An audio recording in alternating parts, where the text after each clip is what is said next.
In 1946, the people of the Faroe Islands voted for independence. They won. A narrow majority chose to leave Denmark and become a nation of their own. Then Denmark erased the result. The vote was annulled. The Faroes' parliament was dissolved. New elections were called. And for a brief moment, it looked as though one of Europe's smallest nations might disappear before it had ever truly existed. But that's not what happened, because what followed wasn't a revolution, it wasn't violence, it wasn't war. Instead, something far stranger happened. The Faroes stayed.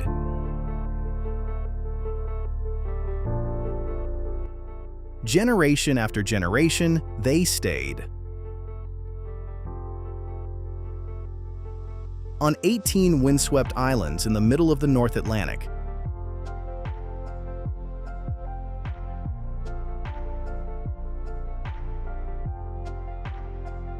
a place with no forests, no traffic lights, and some of the most unforgiving weather on Earth.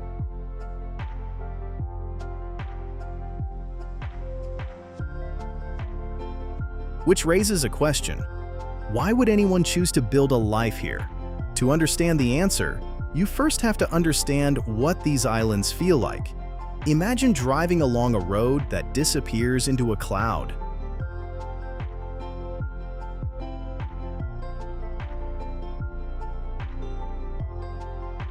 Not because visibility is poor, because the cloud is sitting on the road. The mountain above you is invisible. The ocean below you is hundreds of meters down.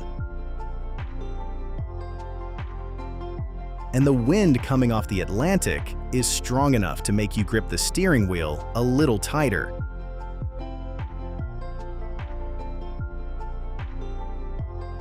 The grass covering these cliffs is the brightest green you've ever seen. Not the soft green of a garden, something wilder, almost defiant.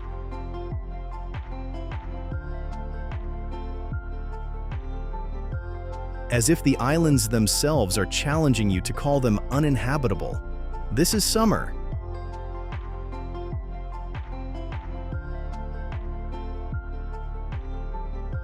In winter, storms sweep across the islands for days at a time. The sun disappears early.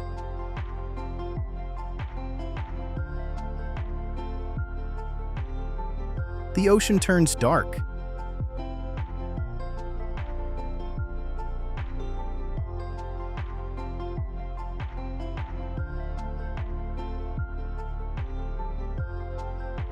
And the entire landscape feels suspended between beauty and danger.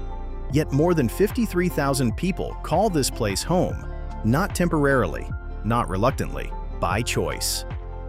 Anna is 78 years old. She lives in a village of fewer than 50 people. The Atlantic Ocean begins just beyond her front door. And she left the Faroe Islands exactly once. When she was in her 20s, she moved to Copenhagen. Like many young Faroes, she wanted to see more of the world, a bigger city, more opportunities, more possibilities.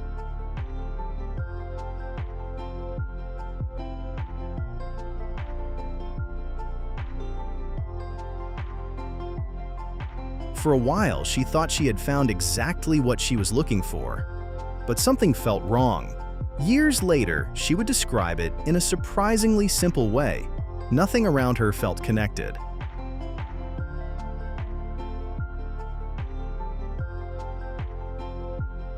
The streets were crowded.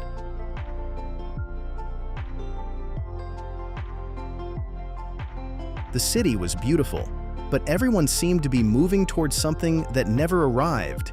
Everyone was somewhere else mentally, always planning, always rushing, always chasing.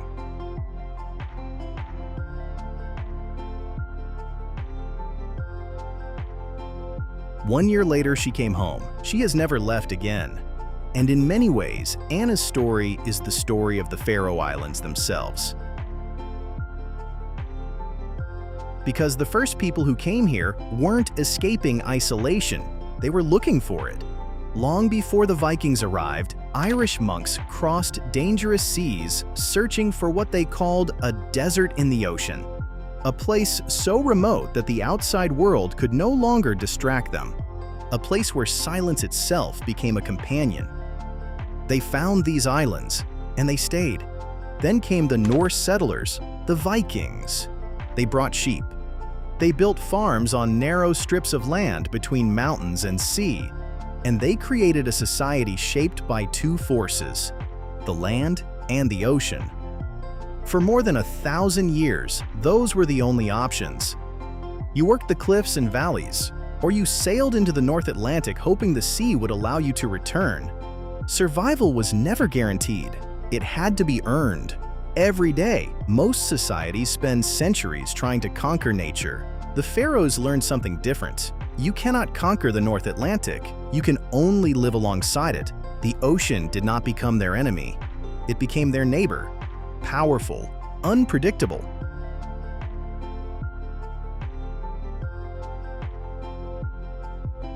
Sometimes generous, sometimes deadly, but always deserving of respect.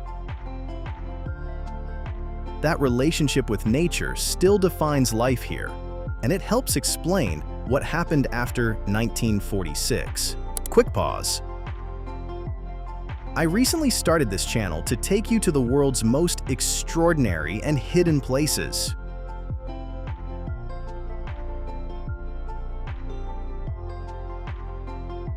We're still at the very beginning, so every subscriber really matters.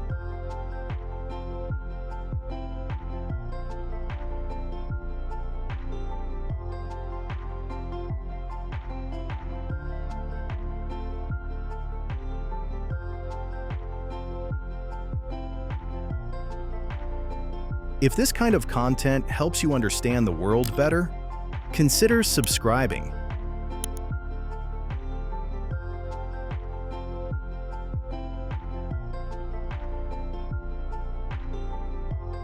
It helps me keep exploring and bring you even more breathtaking destinations and make even better videos.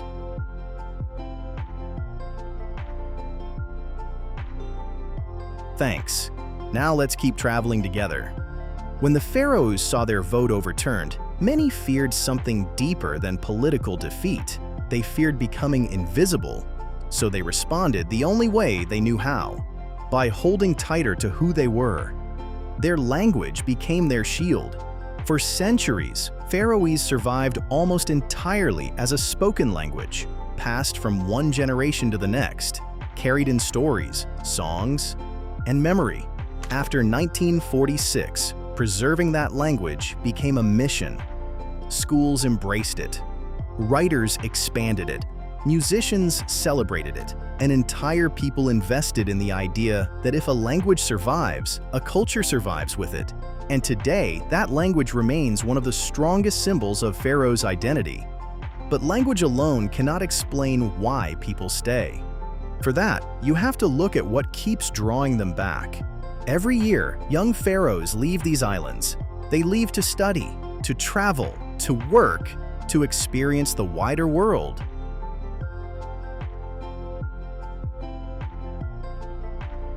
And every year, many of them return. They return not because they failed elsewhere, but because they discovered something they could not replace: belonging. In much of the modern world, people are taught that success means mobility. Move for work, move for opportunity, move for the next thing. The Faroes have a different perspective. They understand that some things gain value precisely because they cannot be moved. A coastline where generations of your family stood before you. A village where every house carries a memory.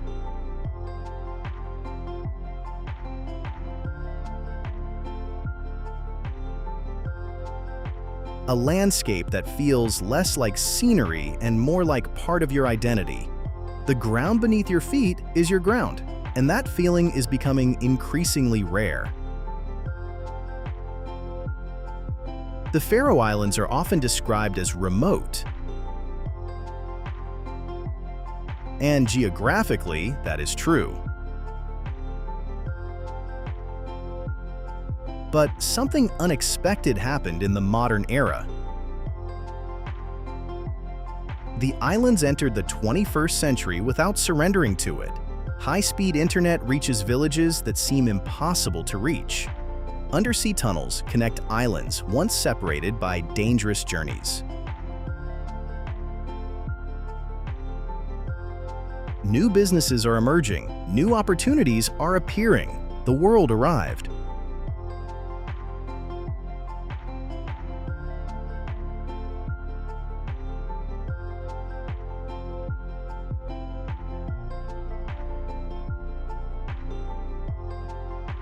But the Faroes refused to let it define them. Perhaps that is why so many young people return, because when they leave, they discover something surprising. The modern world offers endless choices.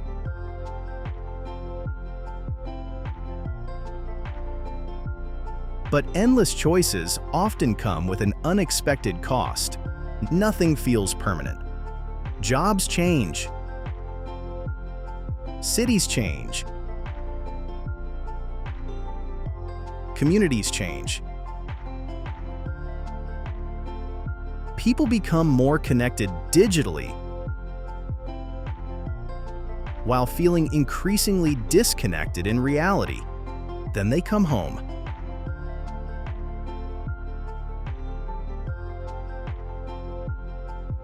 And they remember what permanence feels like, a place where people know their neighbors, a place where history is not something stored in books. It is written into the landscape itself, a harbor.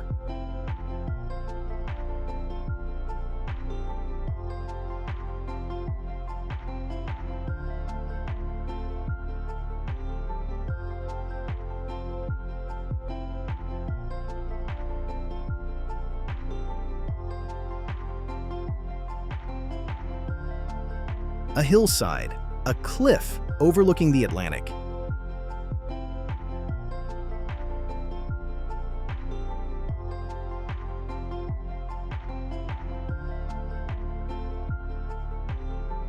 Places where generations have celebrated, struggled, loved, and mourned long before you arrived. In many parts of the world, people are searching for identity. In the Faroe Islands, identity is woven into everyday life. Not because life here is easy, but because life here demands participation. The weather demands your attention. The ocean demands your respect, and the community demands your presence. Perhaps that is why visitors often leave feeling strangely unsettled. They arrive expecting dramatic scenery. They leave questioning their own lives. What are they connected to? What would they fight to preserve? What place on Earth feels undeniably theirs? The Faroe Islands ask those questions without ever speaking them aloud. And then there is the tradition that has brought these islands international attention for decades: the grindadráp, the pilot whale hunt. Few traditions in the modern world provoke stronger reactions. The images are difficult to watch: boats, whales, red water. For many people around the world, those images provoke immediate outrage. Animal rights organizations have condemned the practice for years. International criticism has been relentless, and yet the tradition continues. To critics, it represents unnecessary cruelty. To supporters, it represents self-sufficiency, responsibility, and a direct relationship with food. Whatever position one takes, the debate reveals something important about the Faroes' worldview. The Faroes have never had the luxury of imagining that survival comes without cost. Life on isolated islands in the North Atlantic has always required difficult choices. That does not make those choices immune from criticism, but it does explain why conversations here often sound very different from conversations elsewhere. The Faroe Islands are not asking the world to agree with them. They are asking to be understood before they are judged.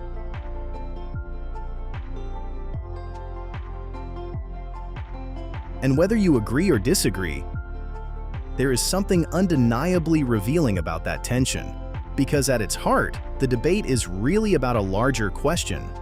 How connected should human beings remain to the realities that sustain them?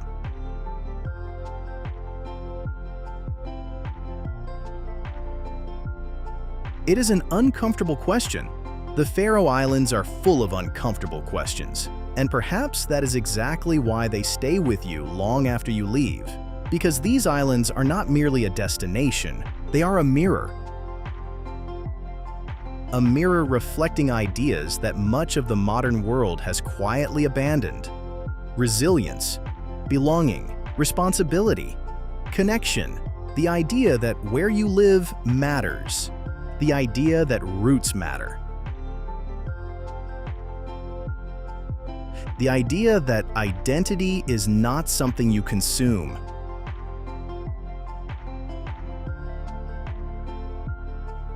It is something you inherit, protect, and pass on. Today, roughly 53,000 people live here, scattered across 18 islands at the edge of the North Atlantic. The storms still come. The wind still howls across the cliffs. The ocean still decides more than anyone would like to admit. And yet, the Faroes remain. The language continues to grow. The culture continues to evolve. The young continue to leave. And the young continue to come back. Generation after generation. Not because they are trapped, not because they are afraid of the world, but because they have seen the world. And they know what they would lose by leaving forever. Maybe that is the real lesson of the Faroe Islands. Not that everyone should stay where they were born, but that everyone should know what is worth returning to. Because in an age where almost everything feels temporary, the Faroes have preserved something extraordinary. A sense of place, a sense of identity, a sense of belonging. And perhaps that is why, after spending time here, the mystery is no longer why 53,000 people chose to stay at the end of the world. The mystery is why so many of us forgot how. If you're enjoying this video, hit that like button, drop a comment with your thoughts, share it with someone who needs to see this. And if you're not subscribed yet, you know what to do.